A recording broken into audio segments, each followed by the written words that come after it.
இப்போ ஃபாரின்ல இருக்கிற என்ஆர்ஐக்கெலாம் ஒரு டவுட் எப்போவுமே இருந்துக்கிட்டே இருக்கும். அதாவது இந்தியாவில் நம்மளால் இடம் வாங்க முடியுமா அப்படின்னு சொல்லிட்டு. அதாவது என்ஆர்ஐ அப்படின்னா நான் ரெசிடென்ட் இந்தியன், என்னென்ன இடம் வாங்கலாம் வாங்க முடியாது அப்படிங்கிறத பார்க்கலாம். இந்த வீடியோவில் முழுசாக அதை பற்றி தான் சொல்ல போகிறோம். அதுக்கு முன்னாடி இந்த வீடியோவை பற்றி தெரிஞ்சுக்கணும், இல்லை 4 பேருக்கு சொல்லணும்னு நினச்சா கண்டிப்பாக சப்ஸ்கிரைப் பண்ணுங்கள். இது எங்களுக்கு ஹெல்ப்ஃபுல்லாக இருக்கும். இந்த மாதிரி தொடர்ந்து வித்தியாசமான லேண்ட் இன்வெஸ்ட்மெண்ட் டாபிக்ஸை பற்றி சொல்கிறதுக்கு வாங்க இந்த வீடியோவில் பார்க்கலாம்.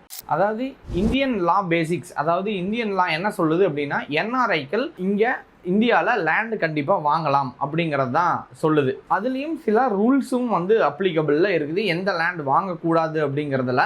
அது என்ன அப்படிங்கிறத பார்க்கலாம். பட் ஆனால் ஃபெமா ஆக்ட் 1999 அது நீங்கள் கண்டிப்பாக இதை நீங்கள் ஃபாலோ பண்ணி தான் ஆகணும். அதே மாதிரி ஃபெமா ஆக்ட் அப்படின்னு நிறைய பேருக்கு குழப்பமாகவும் இருக்கும். ஃபெமா அப்படிங்கிறது வேறு எதுவும் கிடையாது, ஃபாரின் எக்ஸ்சேஞ்ச் மேனேஜ்மெண்ட் ஆக்ட் அப்படிங்கிறது. நீங்கள் நெட்டில் கொடுத்து பார்த்தீங்க அப்படின்னா கூட உங்களுக்கு அந்த இன்ஃபர்மேஷன் நிறையா இருக்குது. அதை பற்றி இன்ஃபர்மேஷன் வேணும் அப்படின்னா தாராளமாக கமெண்ட் பண்ணுங்கள், நான் கண்டிப்பாக உங்களுக்கும் சொல்கிறேன். இந்த ரூல்ஸை நீங்கள் ஃபாலோ பண்ணி வாங்க வேண்டியது மிகவும் அவசியம். பொதுவாக என்ஆர்ஐ எந்தெந்த லேண்டெல்லாம் வாங்கலாம் அப்படின்னா, ஒரு கமர்ஷியல் லேண்டு வாங்கலாமா அப்படின்னு கேட்டால் வாங்கலாம், ஒரு ரெசிடென்ஷியல் லேண்ட் வாங்கலாமா அப்படின்னு கேட்டால் வாங்கலாம். ஸோ அது போக ஏதாவது பிளாட்ஸ் வாங்கலாமா அப்படின்னு கேட்டால் வாங்கலாம். ஸோ இந்த மாதிரி இடங்கள்லாம் என்ஆர்ஐஸ் கண்டிப்பாக வாங்க முடியும். எதெல்லாம் என்ஆர்ஐனால் வாங்க முடியாது அப்படின்னு கேட்டிங்கன்னா, ஒரு அக்ரிகல்ச்சர் லேண்ட் இருக்குது, இதை வாங்க முடியுமா அப்படின்னா கண்டிப்பாக வாங்க முடியாது. ஒரு பிளான்டேஷன் ப்ராப்பர்ட்டி இருக்குது, அதை வாங்க முடியுமா அப்படின்னா வாங்க முடியாது. சரி, ஒரு வீடோடு சேர்ந்து ஃபார்ம் லேண்ட் இருக்குது, அதை வாங்க முடியுமான்னா அவங்களால வாங்க முடியாது. ஏன்னா இதுக்கெல்லாம் அவங்களுக்கு ரைட்ஸ் கிடையாது. ஏன்னா விவசாயம் பண்ணுறது இங்கே இருக்கிற குடிமகனால் மட்டும்தான் பண்ண முடியும், நான் ரெசிடென்ட் இந்தியனால் அதை பண்ண முடியாது. அப்படிங்கிறதுனால அது அலவுடு கிடையாது. பொதுவாக அங்கிருந்தாலும் இங்கே மெயின்டெனன்ஸ் அப்படிங்கிறதெல்லாம் அவங்களாலையும் பண்ண முடியாது தான். ஸோ அவங்களால ப்ராப்பர்ட்டி அப்படிங்கிறது ரெசிடென்சியலோ கமர்ஷியலோ இந்த மாதிரி ப்ராப்பர்ட்டிஸ் பிளாட்ஸ் இந்த மாதிரி இடங்கள்லாம் அவங்களால வாங்கலாம். ஸோ வாங்கக்கூடாது அப்படின்னு பார்த்தீங்கன்னா, நீங்கள் ஃபார்ம் லேண்ட் வாங்க முடியாது, பிளான்டேஷன் லேண்ட் வாங்க முடியாது, அது போக அக்ரிகல்ச்சர் லேண்ட் வாங்க முடியாது. இதெல்லாம் பி கிளியராக இருந்துக்கோங்க. ஈவன் நீங்களும் ஒரு சிட்டிசன் தான், இந்தியன் சிட்டிசன் தான், பட் ஆனால் கண்டிப்பாக உங்களால் அக்ரிகல்ச்சர் லேண்ட் வாங்க முடியாது. ஏன்னா நான் ரெசிடென்ட், இங்கே ரெசிடென்ட் கிடையாது உங்களுக்கு. நான் ரெசிடென்ட் இந்தியன்னால எப்படி அந்த ஒரு அக்ரிகல்ச்சர் ப்ராப்பர்ட்டியை மெயின்டெனன்ஸ் பண்ண முடியும் அப்படிங்கிறதுனால கவர்மெண்ட் இந்த மாதிரி ரூல்ஸை வச்சிருக்கிறாங்க.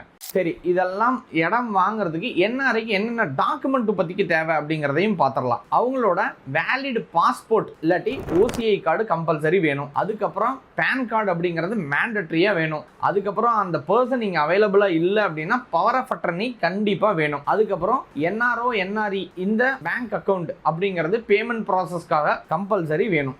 இதில் நிறைய பேர்த்துக்கு பேன் கார்டு இல்லாமல் இருக்கும். பேன் கார்டு இல்லை அப்படின்னா தயவு செஞ்சு உடனே அப்ளை பண்ணிடுங்க, என்ஆர்ஐஸ்க்கு சொல்கிறேன். ஸோ எதனால அப்படின்னா அவங்களுக்கு டிடக்ஷன் கண்டிப்பாக பிடிக்கிறதுக்கு சான்சஸ் இருக்குது, டேக்ஸ்லேயும் இஷ்யூஸ் வர்றதுக்கு சான்சஸ் இருக்குது. தயவு செஞ்சு நீங்கள் உடனே அப்ளை பண்ணிடுங்க.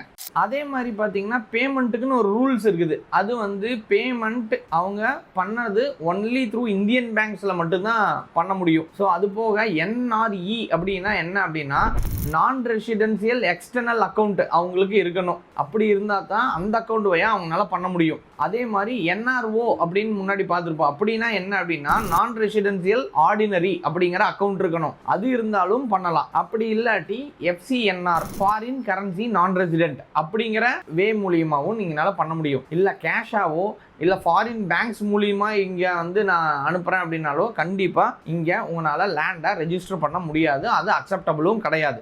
அப்புறம் இதோட ரெஜிஸ்ட்ரேஷன் பார்த்தீங்க அப்படின்னா சேமஸ், அது உங்களுக்கு இங்கே லோக்கல் சிட்டிசனுக்கு எப்படி ஒரு ப்ராப்பர்ட்டி ரெஜிஸ்ட்ரேஷன் ஃபார்மாலிட்டிஸ் இருக்குதோ அதே தான் உங்களுக்கும் இருக்குது. அதில் ஒரு 5-6 பாயிண்ட்ஸ் இருக்குது. நீங்கள் பார்த்த மாதிரி லேண்டோட இன்ஸ்பெக்ஷன் இருக்குது, ரெண்டாவது லேண்டோட வெரிஃபிகேஷன், அதாவது document verification, patta chitta easy இதெல்லாம் பார்க்கலாம். மூணாவது சேல் டீடு டிராஃப்ட் செக் பண்ணணும். நாலாவது ஸ்டாம்ப் டியூட்டி பேமெண்ட் பண்ண வேண்டியது இருக்கும்.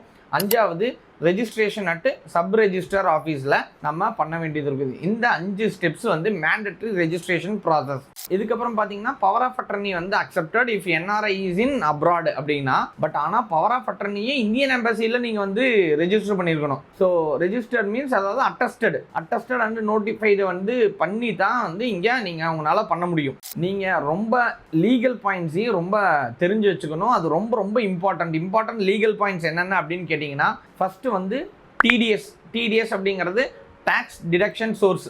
இது வந்து 1%லேருந்து 20% வரையும் டிடிஎஸ் உங்களுக்கு வர்றதுக்கு வாய்ப்பு இருக்குது. அதுக்கடுத்து இன்கம் டேக்ஸ் ஃபைலிங், அதுலேருந்து ரெண்டல்லேருந்து உங்களுக்கு இன்கம் வருது அப்படின்னாலோ இல்லை வந்து ஒரு சேல்ஸ் வந்து நடந்திருந்தது அப்படின்னாலோ நீங்கள் இன்கம் டேக்ஸ் ஃபைலிங் கண்டிப்பாக பண்ணியிருந்துருக்கணும்.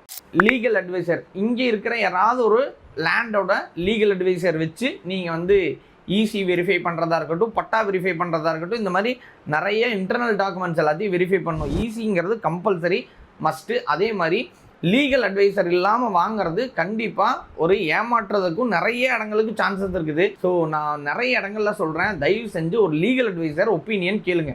ஒருத்தருக்கு 2 பேர் கேளுங்க, தப்பில்லை. நிறைய இடங்கள்ல என்னன்னா ஒரு லீகல் அட்வைசரை போய் பார்த்தா அவர் ஒரு 10,000 கேட்குறாரு, 5,000 கேட்குறாருன்னு சொல்லிட்டு இல்லை புரோக்கர் சொல்கிறதே கரெக்டாக தான் இருக்குது, நான் போய் வாங்கிடுறேன். அந்த அட்வைசர் கேட்டேன், சும்மா ஒரு 10 நிமிஷம் பேசுறதுக்கு 5,000 கேட்குறாரு, அதனால நான் வந்து கொடுக்கல அப்படின்னு சொல்லி நிறைய பேர் அட்வைசர் சொல்கிறாரு, இல்லை ஏஜென்ட் சொல்கிறாரு, இல்லை வந்து ஒரு பிளாட் மேனேஜ்மெண்ட் பண்ணுறவங்க சொல்கிறாங்க அப்படின்னு சொல்லிட்டு வாங்கி நிறைய இடத்துல பிரச்சனை பிரச்சனை பிரச்சனை. அது எப்படி சால்வ் பண்ணுறதுன்னு தெரியல. கடைசியாக வந்து கோர்ட் வாசப்படியிலையோ இல்லை மத்தியஸ்தம் பண்ணியோ இல்லை வந்து போலீஸ் ஸ்டேஷன்லேயோ போகிற கேசஸ் நிறைய இருக்குது.